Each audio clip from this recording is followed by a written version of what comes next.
আজকে আমরা একটা নতুন চ্যাপ্টার শুরু করব। চ্যাপ্টারটা যদিও তোমাদের বইয়ের প্রথম চ্যাপ্টার, সেটা হচ্ছে সেট থিওরি। তো প্রথমে আমরা দেখব সেট কি। আমরা সেট বলতে অনেক জিনিসের নাম শুনি, যেমন রেডিও সেট, টিভি সেট। তো এইগুলো যেমন এক একটা সেট, তেমনি আমাদের এখানে কতগুলো সংখ্যার সেট, কতগুলো রাশির সেট, ছাত্র সংখ্যার সেট। তার মানে সেট বলতে কি বোঝাচ্ছি? তো সেট বলতে এমন কিছু বস্তুর সমষ্টিকে বোঝানো হয় যা সুস্পষ্ট সংজ্ঞা থাকবে, যার সংজ্ঞার মধ্যে কোনো অস্পষ্টতা কখনোই থাকবে না, আর ক্রম নিরপেক্ষ হবে। তার মানে সেটের মধ্যে যে বস্তুগুলো থাকবে সে আগে আছে না পরে আছে এটা বিচার করা হয় না, সেটের মধ্যে থাকলেই হলো। আর সেট লেখার সময় একটা সিম্বল ব্যবহার করা হয়, যেমন এ একটা সেটের নাম। সাধারণত সেটকে ক্যাপিটাল লেটার দিয়ে নামকরণ করা হয়। তো এ সেট, সেটের বস্তু সমূহকে একটা সেকেন্ড ব্র্যাকেটের মধ্যে রাখা হয়। যেমন 2, 5, 7 এইটা একটা সেট, যে সেটের মধ্যে এইগুলোকে বলা হয় এক একটা পদ। তাহলে এ সেটের মধ্যে 2 আছে, 5 আছে, 7 আছে, 8 আছে, এরকম কিছু পদ আছে। আবার আর একটা সেট এরকম হতে পারে বি। বি একটা সেট, যে সেটের মধ্যে আছে 1, 2, 3, অর্থাৎ দেওয়া আছে। এটার মানে হচ্ছে এটা চলতেই থাকবে, কারণ এই সেটের পদ সংখ্যা অনির্দিষ্ট, আর এটা হচ্ছে স্বাভাবিক সংখ্যার সেট। আবার আমরা সেট সি কে এইভাবেও লিখতে পারি, x such that x একটি পূর্ণ সংখ্যা। এভাবেও সেটকে প্রকাশ করা হয়। তো আবার একই সেটকে, এটা একটা পদ্ধতি আলাদা, এটা একটা আলাদা পদ্ধতি। তাহলে আমরা দেখতে পাচ্ছি যে সেটকে আমরা দুটো পদ্ধতিতেই প্রকাশ করতে পারি। এই যে পদ্ধতি লেখা রয়েছে এইটাকে বলা হয় ছক বন্দীকরণ পদ্ধতি বা রস্টার মেথড। এই যে যেখানে প্রত্যেকটা বস্তু আলাদা আলাদা করে, প্রত্যেকটা পদ আলাদা আলাদা করে বসানো থাকে, সেইগুলোকে বলা হয় রস্টার মেথড বা ছক বন্দীকরণ পদ্ধতি, রস্টার মেথড। আর যেখানে একটা ধর্ম উল্লেখ করা থাকে, একটা ধর্ম উল্লেখ করা থাকে যে এক্সটা কি, এটাকে এইভাবে করা হয় এক্স সাচ দ্যাট এক্স একটি পূর্ণ সংখ্যা। মানে এক্স কি না, এক্স হলো একটা পূর্ণ সংখ্যার সেট। তার মানে এটা ধর্মটা উল্লেখ করা থাকে, এটাকে বলা হয় প্রপার্টি মেথড বা ধর্মভিত্তিক পদ্ধতি। তাহলে আমরা কি দেখলাম যে সেটকে দুটো পদ্ধতিতে প্রকাশ করা হয়, একটাকে বলা হয় রোস্টার মেথড আর একটা হচ্ছে প্রপার্টি মেথড। এখন আমরা সেটের পদের সংখ্যার উপরে সেটকে কয়েকটা ভাগে ভাগ করতে পারি। যেমন এইটা একটা নির্দিষ্ট সংখ্যক পদ রয়েছে, তাহলে এই সেটটাকে আমরা বলতে পারি এটা হচ্ছে নির্দিষ্ট সেট, আর এটা হচ্ছে অনির্দিষ্ট সেট বা অসীম সেট। তাহলে এটা হচ্ছে অসীম সেট আর এটা হচ্ছে সসীম সেট। এটা সসীম। তাহলে পদ সংখ্যার বিচারে আমরা সেটকে কয়েকটা ভাগে ভাগ করে নেব। এটা হচ্ছে সসীম, কারণ এর সীমা আছে, এখানে পদ সংখ্যা 5 নির্দিষ্ট, এর পদ সংখ্যা নির্দিষ্ট নয়, এটাকে বলবো আমরা অসীম সেট। এটাকে বলবো আমরা অসীম সেট। এই সেটটা সসীম বা অসীম, এটা নিশ্চয়ই আমরা বুঝতেই পারছি, প্রপার্টি মেথডে লেখা আছে একটা পূর্ণ সংখ্যা। যেহেতু এটা পূর্ণ সংখ্যা, নির্দিষ্ট নয়, নিশ্চয়ই কয়েকটা নয় বা সীমা নেই যার, অতএব এটাও একটা অসীম সেট। তাহলে সংখ্যার বিচারে মানে পদ সংখ্যার বিচারে আমরা সেটকে সসীম আর অসীম এই দুভাগে ভাগ করতে পারি। আবার কোন সেটে যদি একটি মাত্র পদ থাকে, ABCD, ডি সেটে যদি একটি মাত্র পদ থাকে, তাহলে আমরা সেই সেটটাকে বলবো একপদী সেট। তাহলে পদ সংখ্যার বিচারে এটাকে বলা হয় একপদী। পদ সংখ্যার বিচারে সেটের নাম বলছি। এটাকে প্রপার্টি মেথডেও আমরা কিন্তু লিখতে পারি। এটাকে যদি আমরা প্রপার্টি মেথডে লিখি তাহলে কিভাবে লিখব? x such that, এরকম ভাবে লিখব x such that x belongs to n এবং 4 less than x less than 6, এইটা তার মানে x সেটের পদগুলোকে x দিয়ে প্রকাশ করা হলো, x টার পরিচয়টা এখানে লেখা থাকে, x such that মানে x তার পরিচয়টা হচ্ছে এইটা। x কি না x হচ্ছে স্বাভাবিক সংখ্যা, স্বাভাবিক সংখ্যা আবার কোনগুলো না 4 থেকে 6 এর মধ্যে যে স্বাভাবিক সংখ্যা তাহলে সে, তার মানে এটাও যেমন d সেট 5 কে বোঝাচ্ছে, এই সেটটাও কিন্তু 5 কে বোঝাচ্ছে। তার মানে একই সেটকে আমরা দু রকম ভাবে প্রকাশ করতে পারছি, কিন্তু এটা যে সব সেটের ক্ষেত্রেই পারবো তার কোনো কথা নেই। সব সেটের ক্ষেত্রে আমরা কিন্তু প্রপার্টি মেথড বা রোস্টার মেথড, যে কোনো অনেক সেট আছে রোস্টারে লেখা যাবে, প্রপার্টিতে লেখা যাবে না, অনেক সেট আছে প্রপার্টি লেখা যাবে রোস্টারে লেখা যাবে না, তো এরকম হয়। আবার বেশ কিছু সেট আছে যারা দুটো মেথডেই লেখা যাবে। যাই হোক, তাহলে এইটা হচ্ছে একপদী সেট। এখন কোন সেটের মধ্যে যদি কোনো পদই না থাকে তাহলে সেটাকে কি বলা হবে? সেটাকে বলা হয় শূন্য সেট বা নাল সেট বা ভয়েড সেট বা এমটি সেট বলা হবে, যদি কোনো সেটের মধ্যে কোনো পদ না থাকে। যেমন একটা সেট যদি এরকম হয় তাতে কোনো পদ নেই, ফাঁকা, তাকে বলা হবে এমটি সেট। তাহলে এটাকে বলা হয় এমটি সেট বা শূন্য সেট বা নাল সেট বা ভয়েড সেট বলা হয়।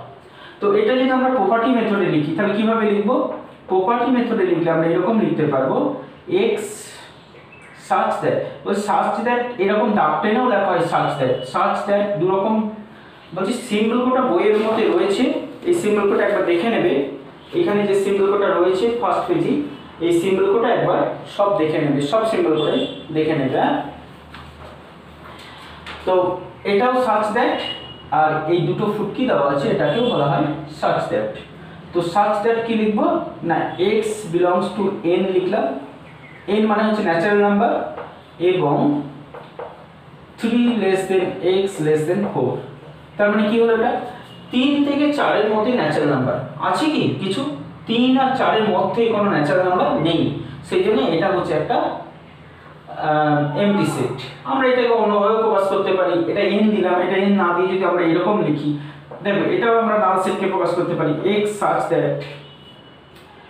such that এরকম লিখতে পারি যে x হচ্ছে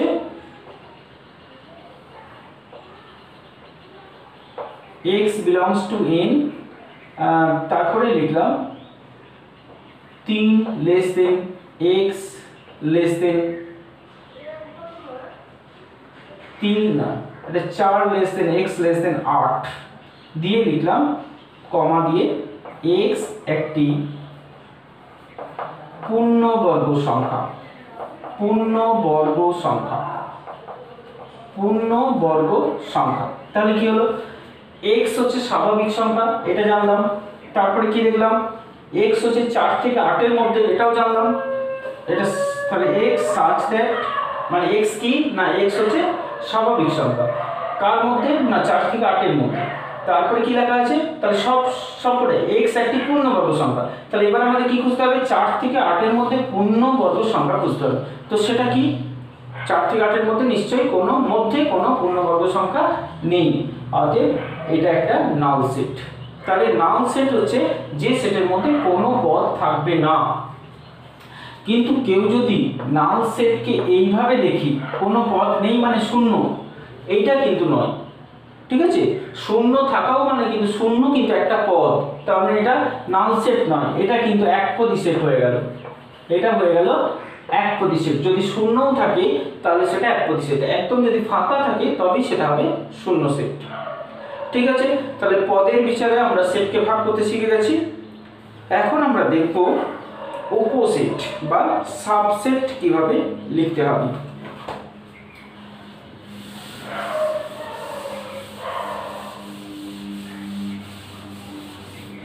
দেখো একটা সেট A যদি 2 3 4 5 হয়, আর একটা সেট যদি B 2 3 4 হয়, আর একটা সেট C যদি 3 4 7 8 হয়, তাহলে আমরা কি বলতে পারি যে এই যে B সেটটা রয়েছে, B সেটের সব পদগুলোই কি এই সেটের মধ্যে রয়েছে? বা এটা বলতে পারি যে বি সেটের পদগুলো সব কি এই সেট থেকে এসছে, তার মানে বি সেটের সব পদগুলো এই সেটের মধ্যে আছে। তাহলে আমরা বলতে পারবো B is a subset of A, B হচ্ছে এ এর সাবসেট। এইভাবে এই সিম্বলটা ব্যবহার করা হয়। তাহলে বি এ এর সাবসেট। তো এখানে সাবসেটের চিহ্নটাতে যখন এই যে নিচের তারটা রয়েছে এটাকে বলা হয় সাবসেট, কিন্তু এখানে বি আরো নিখুঁতভাবে বললে বি কে এটা বলা যেতে পারে বি হচ্ছে এ প্রপার সাবসেট। তো এটা সাবসেট, এটা প্রপার সাবসেট। তো প্রপার সাবসেট কি? প্রপার সাবসেট হচ্ছে বি তে মিনিমাম একটা পদ এর থেকে কম থাকবে। মিনিমাম একটা পদ যদি কম থাকে তাহলে প্রপার সাবসেট লেখা হয়।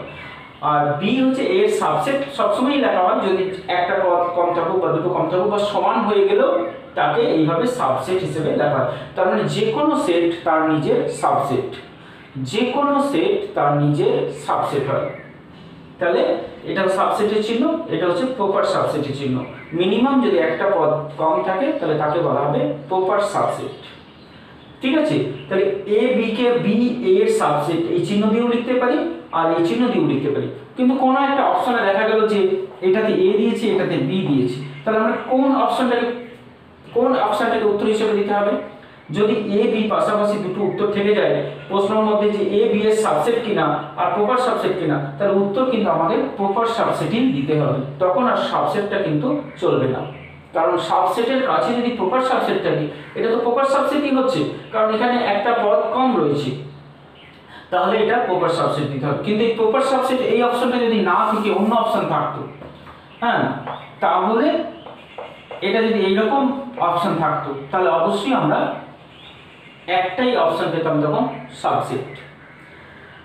ঠিক আছে? আর সিটা, তাহলে সিটা কি হবে? সি এর মধ্যে দেখো দুটো পদ রয়েছে 7 আর 8, যেটা এর মধ্যে নেই। তাহলে সিটাকে কিন্তু আমরা এর সাবসেট বলতে পারবো না। যদি 3 4 রয়েছে কিন্তু তবুও সাবসেট নয়। তাহলে সাবসেট হতে গেলে সব পদগুলোই ওই সেটের মধ্যে থাকতে হবে বা সব পদগুলো ওই সেট থেকে নিতে হবে। তাহলে যে সেটটা নিতে হবে, যে সেট থেকে পদগুলো নেওয়া হচ্ছে সেই সেটটাকে বলা হয় অধিসেট, সুপার সেট। আর যে সেটটা হচ্ছে তৈরি তাকে বলা হয় সাবসেট। তাহলে B is a subset of A আর A is superset of B, superset of B. ভালো করে লক্ষ্য করে দেখতে পাবে আমরা এই চিহ্নগুলো কিন্তু এইভাবে দিতে অভ্যস্ত, এ গ্রেটার দেন বি, এটা লিখেছি না? তো এই গ্রেটার দেন এর চিহ্নটা কি একটু গোল করে দিয়ে কিন্তু সুপার সেট হয়ে যাচ্ছে, আর উল্টো দিক থেকে হচ্ছে বি হচ্ছে এ সাবসেট। তাহলে সাবসেটের চিহ্ন অ্যাকচুয়ালি ওই ছোট বড় লেস দেন আর গ্রেটার দেন চিহ্নটা কি গোল করে দিয়ে সাবসেট আর সুপার সেট হয়ে যাচ্ছে। ঠিক আছে, মনে থাকবে? তার মানে সাবসেট মানে এটা সাব মানে এ হচ্ছে অধীন আর সুপার মানে ও হচ্ছে বড়। ঠিক আছে? তার মানে সুপারে সবসময় গ্রেটার থাকছে আর সাবে সবসময় লেস থাকছে। এই সিম্বল দেখে আমরা সাব আর সুপারকে মনে রাখতে পারবো। তারপরে আমরা এখন আরো কিছু সেট সম্বন্ধে জেনে নিই, তারপরে আমরা এক্সারসাইজের অঙ্কগুলো দেখব। এখানে আরো কিছু সেট বলতে সমান সেট, দুটো সেটকে আমরা সমান কখন বলতে পারবো? তাহলে এ যদি 1 2 3 4 হয় আর বি যদি 3 4 1 2 হয়, তাহলে এই দুটো সেটকে আমরা সমান সেট বলতে পারবো। কারণ সেটের সংজ্ঞাতেই বলা আছে সেট হচ্ছে ক্রম নিরপেক্ষ, পদগুলো সমান থাকলেই হবে। কে কোথায় অবস্থান করছে আর কে আগে আছে কে পরে আছে সেটা বিচার করা হয় না, সেই জন্য এই সেট দুটো কিন্তু সমান সেট। তাহলে এখানে এ আর বি সেট দুটো হচ্ছে সমান সেট। আর এই সমান সেটটা আমরা একটা সংজ্ঞা থেকে পেতে পারি, এ যদি বি এর সাবসেট হয় আর বি যদি এ এর সাবসেট হয় তাহলে এ ইকুয়াল টু বি হবে। ঠিক আছে? তাহলে এইটা যদি আমরা পাই তাহলে এ ইকুয়াল টু বি হবে। তাহলে এ যদি বি এর সাবসেট হয় ইমপ্লাইজ দ্যাট, সিম্বলগুলো মনে রাখবে, ইমপ্লাইজ দ্যাট বি এ এর সাবসেট, তাহলে এ সমান বি হবে। তার মানে বি এ এর সাবসেট হলো আবার এ বি এর সাবসেট হলো, তারা অবশ্যই তারা পরস্পর সমান হবে। তাহলে এটা আমরা মনে রাখবো। আর সিম্বলগুলো আমাদের মনে রাখার দরকার আছে, কারণ সিম্বল ছাড়া কিন্তু সেট করা খুব কঠিন হয়ে পড়বে, সেই জন্য সিম্বলগুলো আমরা একটা একটা করে মনে রাখবো। তারপরে হচ্ছে সার্বিক সেট। তো সার্বিক সেটটা কি জিনিস? ধরো এ একটা সেট, এ সেটের মধ্যে যে পদগুলো রয়েছে সেটা হচ্ছে 1 2 3 4 5 6 7 8। বি একটা সেট, বি সেটের মধ্যে যে পদগুলো রয়েছে 1 2 3 4। সি একটা সেট, সি সেটের মধ্যে পদ আছে 2 3 5 8। ডি একটা সেট, ডি সেটের মধ্যে পদ আছে 5 7 8। তো এইরকম। তো আমরা কি দেখতে পাচ্ছি যে এ সেটের সবাই হচ্ছে সাবসেট, বি এর সাবসেট, সি এর সাবসেট, ডি এর সাবসেট, কারণ এই পদগুলো সব এ থেকে এসেছে, তাই না? তাহলে বিটার 4টে পদ এর মধ্যে রয়েছে, সি এর 4টে পদ এর মধ্যে রয়েছে, ডি এর 3টে পদ এর মধ্যে রয়েছে। তাহলে বি হচ্ছে সাবসেট অফ এ, সি হচ্ছে সাবসেট অফ এ, ডি হচ্ছে সাবসেট অফ এ, সবাই এ এর সাবসেট।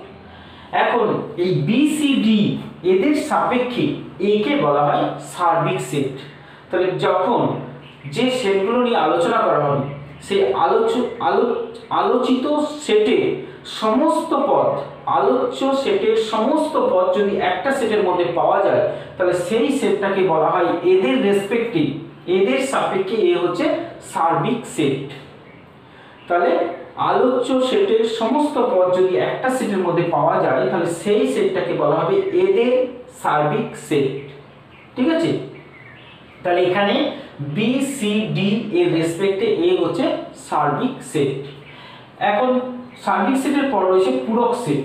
তো পূরক সেটকে আমরা কিভাবে প্রকাশ করব? তো এ যেহেতু এখানে সার্বিক সেট রয়েছে, তাহলে এই সার্বিক সেট থেকে কোনো সেটকে যদি বাদ দেওয়া হয় তার মানে বি, এ থেকে যদি বি এর পদগুলোকে বাদ দেওয়া হয়, এ মাইনাস বি যদি করা হয় তাহলে আমরা কিভাবে করব? এ থেকে বি কে বাদ দেওয়া মানে হচ্ছে এ এর বি এর যে 4টে পদ রয়েছে সেই 4টে পদ এখান থেকে বাদ চলে যাবে। তাহলে কি থাকছে? 5 6 7 8। এই যে a মাইনাস বি করলাম মানে a থেকে b কে বাদ দিয়ে দিলাম, এই যে পদকটা পাওয়া গেল এই পদকটাকে বলা হয় a মাইনাস বি, যে পদকটা পাওয়া গেল সেটাকে বলা হয় b কমপ্লিমেন্ট। তো b কমপ্লিমেন্ট মানে হচ্ছে 5 6 7 8। তাহলে b কমপ্লিমেন্ট মানে আমরা কি দেখলাম? b কমপ্লিমেন্টের আরেকটা সিম্বল আছে b ড্যাশ দিয়ে লেখা হয় বা b বার দিয়েও লেখা হয়। তাহলে b কমপ্লিমেন্ট b c বা b ড্যাশ দিয়ে লেখা হয়, এটা হচ্ছে এটা। তো এটা কোথা থেকে পাওয়া যাচ্ছে না, b তে যে পদগুলো আছে সেই পদগুলো সার্বিক সেট থেকে বাদ দেওয়া হয়। তো সার্বিক সেটকে সাধারণত ইউ চিহ্ন দিয়ে প্রকাশ করা হয় বা এস চিহ্ন দিয়ে প্রকাশ করা হয়। তো সার্বিক সেট এস বা ইউ চিহ্ন দিয়ে প্রকাশ করা, ইউনিভার্সাল সেট বলা হয়। তাহলে সি সেটের সার্বিক সেট কি হবে? সি সেটের পূরক সেট। তাহলে সি এর পূরক সেট বা সি কমপ্লিমেন্ট বা সি ড্যাশ কি হবে না U minus C, U minus C. তাহলে ইউ থেকে যদি সি কে বাদ দিই 2 3 5 8 বাদ চলে যাবে, 2 3 5 8 যদি বাদ চলে যায় তাহলে কি পড়ে যাচ্ছে 1 4 6 7। তাহলে এইটা হচ্ছে সি কমপ্লিমেন্ট। তাহলে ডি কমপ্লিমেন্ট কি হবে বুঝতেই পারছো, 5 6 7, 5 7 8 বাদ যাবে, 5 7 8 বাদ দিয়ে যে কটা থাকবে মানে 1 2 3 1 2 3 6, এটা হবে ডি এর পূরক সেট। তাহলে পূরক সেট মানে হচ্ছে সে নিজে সার্বিক সেট থেকে বাদ গিয়ে যেগুলো পড়ে থাকবে সেটাই হবে তার পূরক সেট। ঠিক আছে? এরপরে আমরা আসছি সূচক সেট। তো সূচক সেটকে আমরা কিভাবে লিখব? খুব ইম্পর্টেন্ট একটা জায়গা সূচক সেট।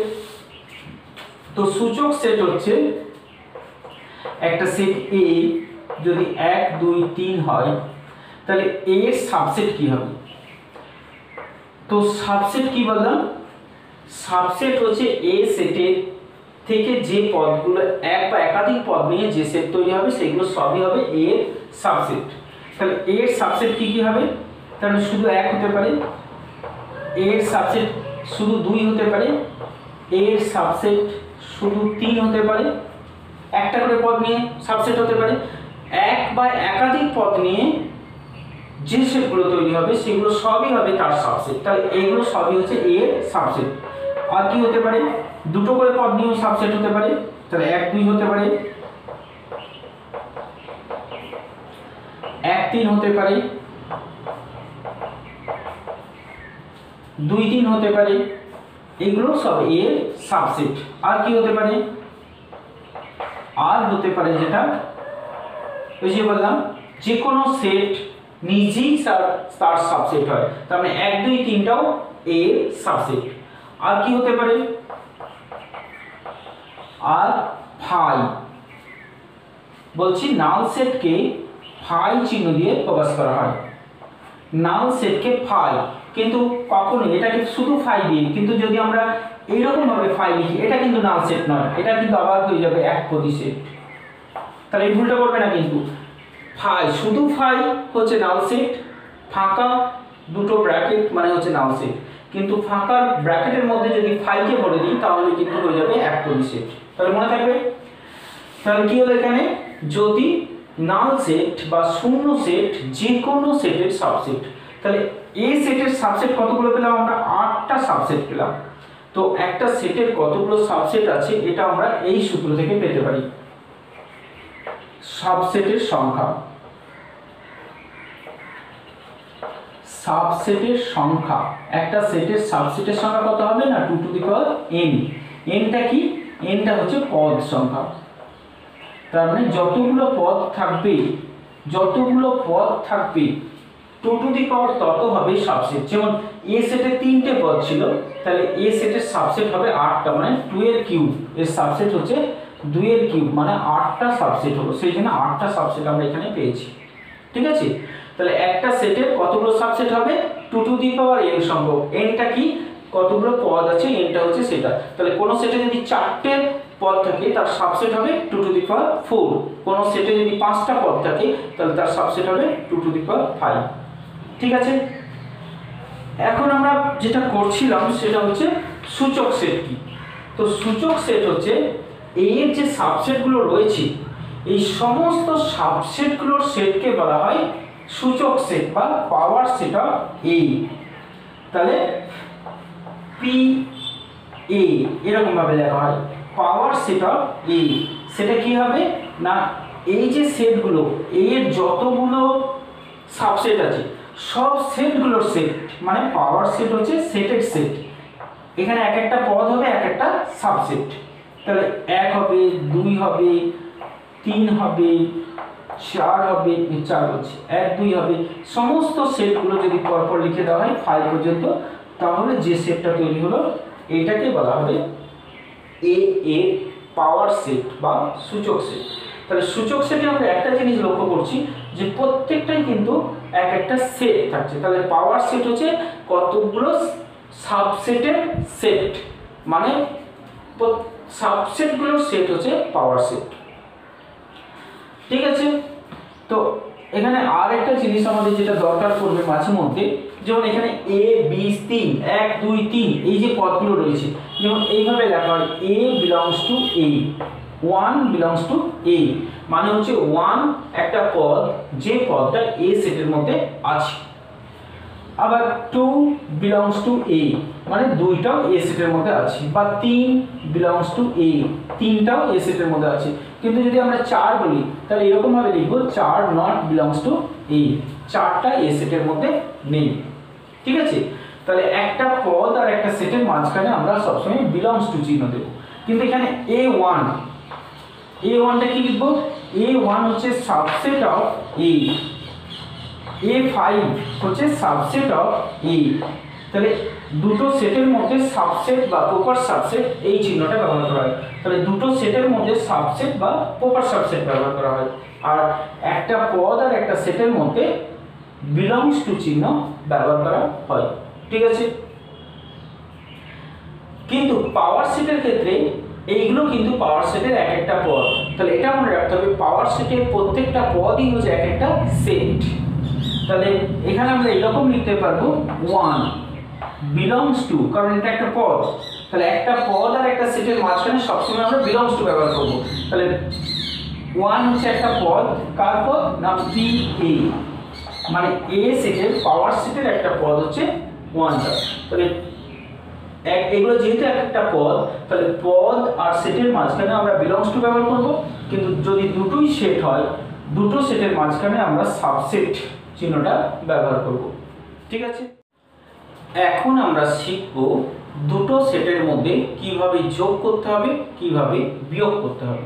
দেখো এখানে এ একটা সেট, এটা বি একটা সেট। তখন আমরা এ আর বি সেটের মধ্যে যদি যোগ করি, এ প্লাস বি মানে হচ্ছে ইউনিয়ন লেখা হয়, এ ইউনিয়ন বি বলা হয়, এ ইউনিয়ন বি। তাহলে ইউনিয়ন করলে কি হবে না 1 2 3 4 5 6, এটা হচ্ছে এ ইউনিয়ন বি। এখানে 3 4টা দু জায়গাতে আছে, কিন্তু এখানে কোনো সেটের মধ্যে একই পদ কখনোই দুবার থাকবে না। তাহলে এটা নোট করে রাখবে। সেটের সংজ্ঞাতেই এটা দেওয়া ছিল যে একটা সেটের মধ্যে দুটো পদ মানে একাধিকবার, একটা পদ একাধিকবার থাকতে পারে না, সেজন্য 3 4টা কিন্তু একবারই হবে। তাহলে ইউনিয়ন করলে আমরা কি পাবো, এ সেটের পদগুলো আর বি সেটের পদগুলো মিলিয়ে যে সেটটা তৈরি হবে সেটাই হচ্ছে ওদের ইউনিয়ন। আর একটা হচ্ছে এ ইন্টারসেকশন বি। তো এ ইন্টারসেকশন বি কি হবে, ইন্টারসেকশন মানে হচ্ছে বুঝতেই পারছি আমরা এদের মধ্যে যে কমন পদটা। তাহলে এ ইন্টারসেকশন বি করলে কি পাবো আমরা, 3 আর 4 যেহেতু কমন রয়েছে, তাহলে 3 আর 4 কে বলা হবে এ ইন্টারসেকশন বি। তাহলে দুটো সেটের ছেদ বলা হয় এটাকে, কারণ ভেন চিত্র যদি আমরা অঙ্কন করি, এ ইন্টারসেকশন বি তে ভেন চিত্র দেখানো হয়, এটা এ সেট, এটা যদি বি সেট হয়, তাহলে এই যে জায়গাটা পাওয়া যাচ্ছে দুটো সেটের ছেদ, এইটাকে বলা হয় এ ইন্টারসেকশন বি। ঠিক আছে, তাহলে এ ইন্টারসেকশন বি হচ্ছে এই জায়গাটা। তার মানে আমরা বুঝেই ফেলছি যে এ সেটের মধ্যে যে পদগুলো আছে 1 2 3 4, 1 2 যদি এখানে থাকে 3 4 এখানে থাকবে, আর বি সেটে 3 4 5 6 আছে, তো এরকম ভাবে থাকবে। তার মানে 3 4টা দুটো সেটের মধ্যে কমন জায়গাতে থাকবে। তাহলে এটাকে বলা হয় দুটো সেটের ছেদ।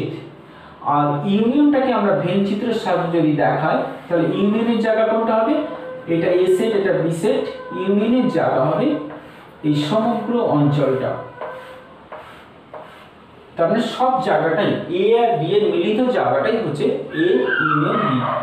ঠিক আছে, আর এটা হচ্ছে এ সাবসেট, এটা হচ্ছে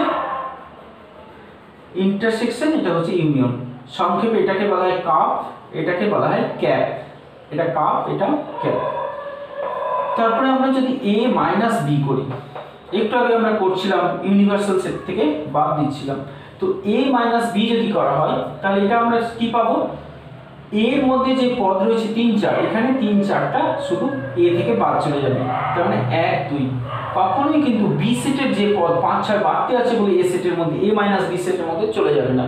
তাহলে a মাইনাস বি সেট মানে a থেকে বাদ যাবে বি সেটের সেই পদগুলো যে পদগুলো a সেটের মধ্যে আছে। ঠিক আছে, তাহলে a মাইনাস বি হচ্ছে 1 2। তাহলে এটাকে আমরা ভেন চিত্রের সাথে কিভাবে দেখাবো, এইটা a সেট, এটা b set, a minus b মানে a থেকে b কে বাদ দিলে থাকছে 1 2, 1 2 কিন্তু শুধু এই জায়গাটায় রয়েছে, তাই না? তার মানে এই জায়গাটাকেই বলা হয় a মাইনাস b। এই জায়গাগুলো এখন চিনে রাখতে হবে, এইগুলোকে কিন্তু আমাদের মনে রাখতে হবে যে এটা হচ্ছে a ইন্টারসেকশন b, এটা হচ্ছে a ইউনিয়ন b, এটা হচ্ছে a মাইনাস b। আবার যদি এটাকে আমরা b মাইনাস a করে দিই, তার মানে কি হবে, b থেকে a বাদ যাবে, তাহলে b এর মধ্যে যেটা a রয়েছে মানে 3 4টা রয়েছে, তাহলে 3 4টা বাদ দিলে পড়ে থাকছে 5 আর 6, তাহলে b মাইনাস a হবে 5 আর 6। তো এটাকে আমরা ভেন চিত্রের সাহায্যে কিভাবে দেখাবো, এই জায়গাটা দেখাবো, এটা হচ্ছে a সেট, এটা হচ্ছে b সেট, তার মানে b এর এই জায়গাটাকে আমরা দেখাবো, এটা হচ্ছে b মাইনাস a। ঠিক আছে, এই কোটা ভেন চিত্রের প্রাথমিক জিনিস, এই কোটাকে নিয়ে আমরা অন্য কিছু করতে পারবো, কিন্তু এই প্রাথমিক জিনিস কোটা আমাদের কিন্তু মনে রাখতে হবে যে কোনটা a ইন্টারসেকশন b, কোনটা a ইউনিয়ন b, কোনটা a মাইনাস b, কোনটা b মাইনাস a। ঠিক আছে, এই চারটে অন্তত আমাদের ভেন চিত্রের জন্য প্রাথমিকভাবে মৌলিকভাবে কোটাকে মনে রাখতে হবে। এখন আমরা এক্সারসাইজে চলে এলাম, এক্সারসাইজ 1। আবার একবার বলে নিচ্ছি, এক্সারসাইজে আসার আগে তোমরা কিন্তু আগের যে কনসেপ্টগুলো বললাম, আগের যে থিওরিগুলো বললাম, এগুলো কিন্তু ভালো করে না দেখে এক্সারসাইজ করতে আসবে না, তাহলে সবটাই গুলিয়ে ঘ হয়ে যাবে। সেই জন্যে সবটা ভালো করে দরকার হলে প্রয়োজনে 2 বার 3 বার শুনবে, তারপরে কিন্তু এক্সারসাইজ করতে আসবে, তাহলে এক্সারসাইজ করার জন্য তোমাকে আর কোনো পরিশ্রম করতে হবে না। কিন্তু তুমি যদি সব স্কিপ করে দিয়ে শুধু এক্সারসাইজ করতে চলে আসো, তাহলে কিন্তু কিছুই বুঝতে পারবে না, কোনো কিচ্ছু করতে পারবে না। সেজন্য পুরোটা আগে ভালো করে শুনে নেবে, তারপরে এক্সারসাইজে আসবে, তাহলে দেখবে সব পরপর নিজেই করতে পারবে। তাহলে দেখো আমরা প্রশ্নমালা 1-এ চলে এলাম। MCQ 1-এ যে পদটা রয়েছে, 4টে পদ বিশিষ্ট কোনো সেটের উপসেটগুলির সংখ্যা কত? এটা আমরা আগেই শিখে নিয়েছি, এর আগে বলেছি যে কোনো সেটের n সংখ্যক যদি পদ থাকে, তাহলে তার সাবসেট বা উপসেটের সংখ্যা হবে 2n। তাহলে বুঝতেই পারছি এখানে কত হবে। 2 নম্বর প্রশ্নে এটা বলা হয়নি 5টি পদ বিশিষ্ট যথার্থ উপসেটের সংখ্যা। তো যথার্থ উপসেট মানে হচ্ছে প্রপার সাবসেট। তো প্রপার সাবসেট কোনগুলো? ধরো একটা সেট এ আছে, এতে দুটো পদ আছে, একটা এ আছে একটা বি আছে, তাহলে এ এর সাবসেট কটা হবে? তো আমরা এখনই দেখলাম সাবসেট হবে কি কটা না 2 মানে 4টে সাবসেট হবে, তাই না? তো সাবসেটগুলো যদি আমরা লিখি তাহলে কি কি পাবো? একটা এ পাবো, একটা বি পাবো, আর একটা এ বি পাবো, আর একটা কি পাবো? আর একটা সবসময় যেটা হয় সেটা হচ্ছে ফাই পাবো। ঠিক আছে, তাহলে 4টে সাবসেট পেয়েছি। এই 4টে সাবসেটের মধ্যে দেখতে পাচ্ছি এ নিজে একটা আছে, এই নিজে যেটা আছে সেটাকে বাদ দিয়ে বাকিগুলোকে বলা হয় প্রপার সাবসেট বা যথার্থ উপসেট। তাহলে যথার্থ উপসেটের সংখ্যা কত হবে? তাহলে প্রপার সাবসেটের সংখ্যা হবে কতগুলো? 2n-1, কারণ নিজে সবসময় সাবসেটের মধ্যে যে কোনো সেট সাবসেটের মধ্যে সে নিজে থাকে, সেই নিজেটাকে বাদ দিয়ে দিলে যেটা হবে, কারণ একটা বাদ দিয়ে দিলে সবসময় প্রপার সাবসেটের সংখ্যা হবে 2n থেকে 1 কম। তাহলে 2 নম্বর প্রশ্ন নিশ্চয় হয়ে গেল। 3 নম্বর প্রশ্নটাও এর আগে বলেছি, x belongs to a, এটা একটা ফর্মুলা, এটা মনে রাখবে। আর x belongs to যদি b হয়, তাহলে a সাবসেট অফ b হবে। তাহলে এটা আমরা ফর্মুলা হিসেবে পরে কাজে লাগাতে হবে। তাহলে a x belongs to a মানে a সেটের মধ্যে যদি x পদ থাকে, আবার x পদটা যদি b সেটের মধ্যেও থাকে, তাহলে a b এর সাবসেট হবে। তাহলে এটাকে আমরা এইভাবে মনে রাখবো। তারপরে 4 নম্বরটাতে বলেছি a যদি b এর সাবসেট হয়, b যদি a এর সাবসেট হয়, তাহলে a সমান b হবে। তারপরে দেখো 5 নম্বরে আছে a ইউনিয়ন b। 5 নম্বরটা a ইউনিয়ন b সমান হচ্ছে a ইন্টারসেকশন b। তো ইউনিয়ন আর ইন্টারসেকশন সমান হয়ে গেল। তো এটা কখন সম্ভব? এটা একমাত্র তখনই সম্ভব যদি a আর b টা সমান হয়। কারণ a আর b যদি সমান হয়ে যায়, ধরো a সমান হচ্ছে 1 2 আর b সমান হচ্ছে 1 2, তবেই একমাত্র আমরা a ইউনিয়ন b কত পাবো? তখন a ইউনিয়ন পাবো 1 2, আবার a ইন্টারসেকশন b কত পাবো? 1 2। তার মানে a intersection b, a union b, a b সব যদি সমান হয়, তাহলে ইউনিয়নের সঙ্গে ইন্টারসেকশন সমান হবে তখনই যদি তারা নিজেরাই সমান হয়। 5 নম্বর হলো। 6 নম্বর বলছে a - b সমান 5। দেখো আমরা যদি এখানে a আর b কে যদি বিয়োগ করি, a - b, তাহলে কি হচ্ছে এখানে? a - b, এটা থেকে এটা বাদ চলে যাচ্ছে, তাহলে এখানে কিছুই থাকছে না, তাহলে এটা কিন্তু 5 হয়ে যাচ্ছে। তাহলে a - b 5 হবে যদি a সমান b হয়। আবার a - b 5 হয়ে যাবে যদি a ধরো 1 আর 2 আছে, আবার b তে আছে 1 2 3 4 এরকম আছে। তাহলে এখানে কি হবে? a - b টা a এর যে পদগুলো b এর মধ্যে আছে সেটা বাদ চলে যাবে, তাহলে এখানেও কিন্তু 5 হয়ে যাচ্ছে। তো এটাকে এইভাবেও লেখা হয়, এইভাবেও লেখা হয়, যে কোনো একটা লিখলেই হবে 5। তার মানে a - b 5 হচ্ছে, দেখো যদি সমান হয় তাহলেও 5 হচ্ছে, যদি a b এর সাবসেট হয় তাহলেও 5 হচ্ছে। তো এখানে আমরা অপশনের উপর নির্ভর করে নেব। তাহলে দুটো ক্ষেত্রে আমরা 5 পাচ্ছি, একটা হচ্ছে a সমান b হলে 5 হবে a - b, আর একটা a - b 5 হবে তখন যদি a b এর সাবসেট হয়, a b এর সাবসেট হয়। ঠিক আছে, তাহলে আমাদের এখানে কোন অপশনটা পাচ্ছি? এখানে পাচ্ছি আমরা a b এর প্রপার সাবসেট, তাই না? এই অপশনটা আমাদের এখানে রয়েছে। তাহলে এই অপশনটা যখন রয়েছে তখন এটাই আমরা নিতে পারবো। a সমান b কোন অপশন এখানে নেই। তারপরে দেখো 8 এর এমসিকিউতে একটা প্রশ্ন দিয়েছে যে a b দুটি বিচ্ছেদ সেট। এই বিচ্ছেদ সেটটা আমাদের বলা হয়নি। বিচ্ছেদ সেট হচ্ছে a যদি এরকম হয় 1 2 3 আর বি যদি এরকম হয় 5,6, তাহলে এ ইন্টারসেকশন বি আমরা কি পাবো? এ ইন্টারসেকশন বি, ইন্টারসেকশন মানে আমরা জানি কমন, তাহলে দুটোর মধ্যে তো কোনো কমন নেই, তাহলে এ ইন্টারসেকশন বি কি হবে? ফাই হবে। ফাই মানে হচ্ছে নাল সেট।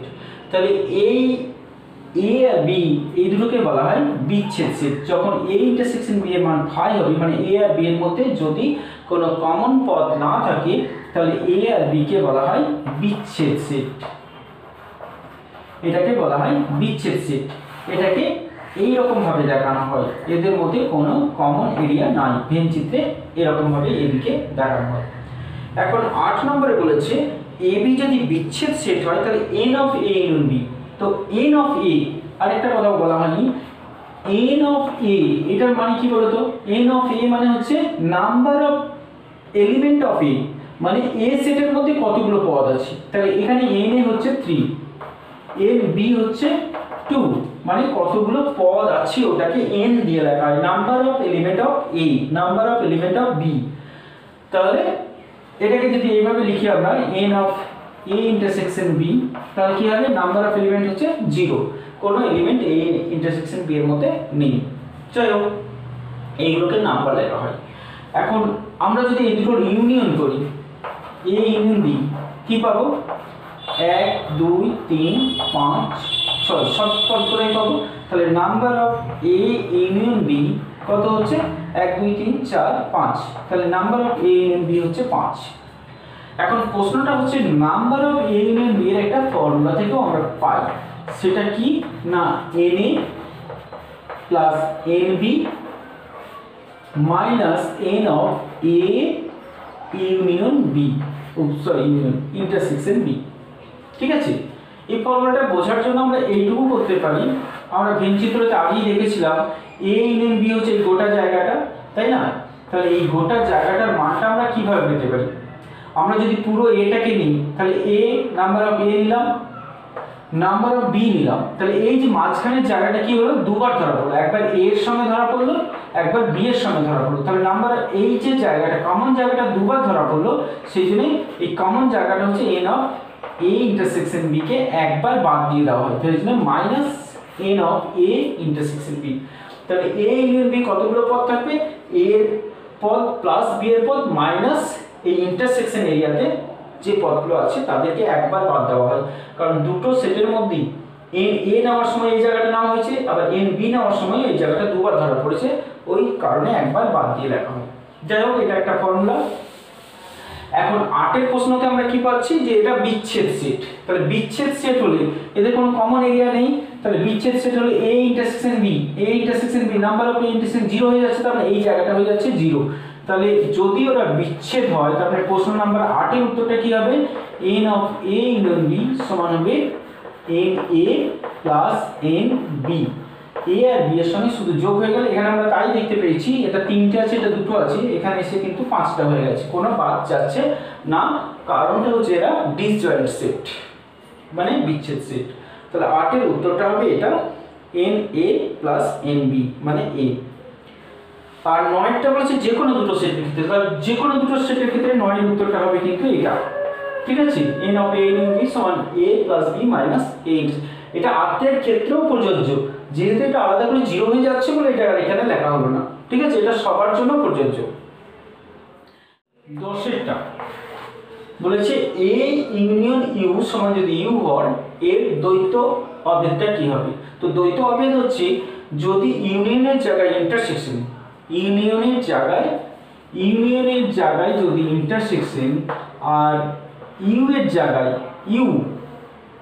এর জায়গায় যদি ফাই লেখা হয়, তাহলে যে সম্পর্কটা পাওয়া যাবে সেই সম্পর্কটাকে বলা হবে এর দ্বৈত অভেদ।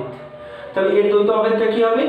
এ intersection phi equal to phi, মানে ডিটা হবে।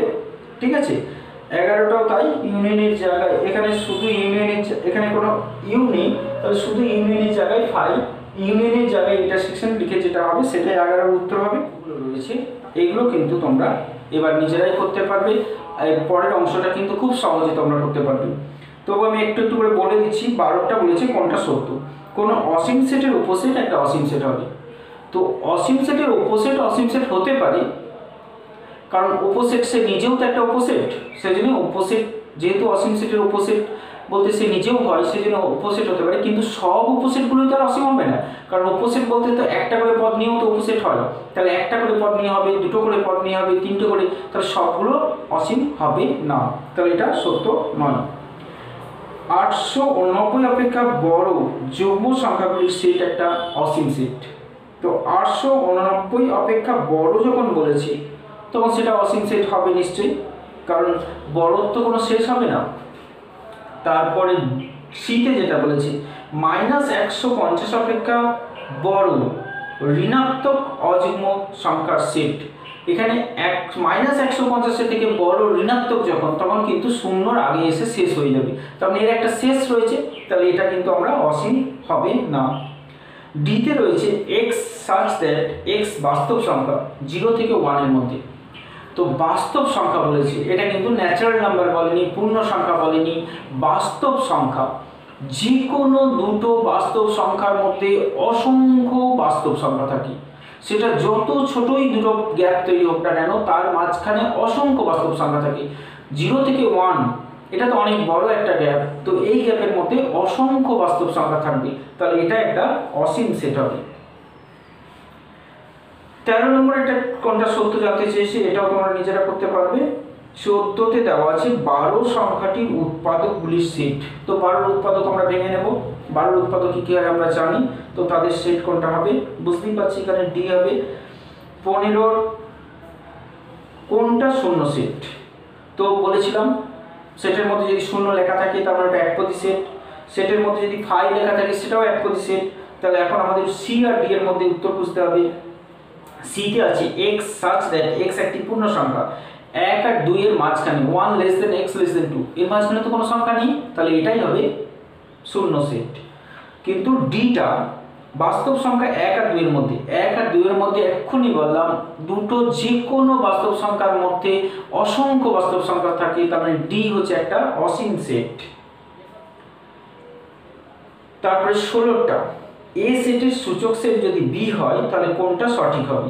তো এ সেটের সূচক সেট হচ্ছে বি, তাহলে যেহেতু সূচক সেট বা পাওয়ার সেটকে আমরা পি এ দিয়ে প্রকাশ করেছিলাম, তাহলে পি এ হচ্ছে কতগুলো সেটের একটা সেট, তাহলে এ নিজে কি হবে বি সেটের একটা সাবসেট, বি সেটের একটা সাবসেট হবে, তাহলে B A belongs to B হবে। কেন বিলংস টু হলো, কারণ এখানে বিটা যেহেতু পাওয়ার সেট এর সূচক সেট, তাহলে এই সেটের মধ্যে তো এ সেট নিজেও ঢুকে থাকবে, তাহলে পাওয়ার সেটের মধ্যে যারা থাকে তারা সব এক একটা সেট হয়, তাহলে যার পাওয়ার সেট সে নিজেও সেই সেটের মধ্যে থাকে, সেই জন্য সে নিজে হবে তার একটা পদ, পাওয়ার সেটের একটা পদ। আর একটা পদ আর একটা সেটের মাঝখানে বিলংস টু চিহ্ন ব্যবহার করা হয়। তারপরে 17টি a belongs to a union b, a belongs to x belongs to a union b, তাহলে কোনটা সত্য। x একটা পদ a ইউনিয়ন b সেটের মধ্যে আছে, তাহলে a ইউনিয়ন b সেটের মধ্যে থাকলে সে a সেটের মধ্যে থাকতে পারে, b সেটের মধ্যেও থাকতে পারে, অথবা তাহলে এই চিহ্নটা আমাদের শিখে নিতে হবে, এটা একটা শিখে নাও, এটা শিখে রাখবে, এটা মনে রাখবে। 17 এটা আমাদের পরে আবার প্রয়োজন হবে। x belongs to a union b implies that x belongs to a, এই ইউনিয়ন থাকলে এখানে অর লেখা হয়, তো অরের চিহ্নটা হচ্ছে এরকম x belongs to b, তাহলে এটাকে কিভাবে করব, x belongs to a union b implies that x belongs to a or x belongs to b, ঠিক আছে। এর সঙ্গে এটাও মনে রাখবে x belongs to a intersection b যদি থাকে implies that x belongs to a and x belongs to b। যদি ইন্টারসেকশনের মধ্যে কোনো পদ থাকে তাহলে সেই পদটা কিন্তু দুটো সেটের মধ্যেই থাকতে হবে, কারণ কমন তো, ইন্টারসেকশন মানে কমন, তাহলে কমন হতে গেলে দুটো সেটের মধ্যেই পদটা থাকতে হবে, ঠিক আছে। আরও মনে রাখবে x belongs to যদি a কমপ্লিমেন্ট হয়, x যদি a কমপ্লিমেন্টের মধ্যে থাকে তাহলে x কিন্তু a সেটের মধ্যে কমপ্লিমেন্টের মধ্যে যদি থাকে তাহলে এর মধ্যে থাকবে না। ঠিক আছে, তাহলে এইগুলো কিন্তু আমাদের পরে দরকার পড়বে, সেজন্য এইগুলো কিন্তু একটু মনে রাখতে হবে। হ্যাঁ,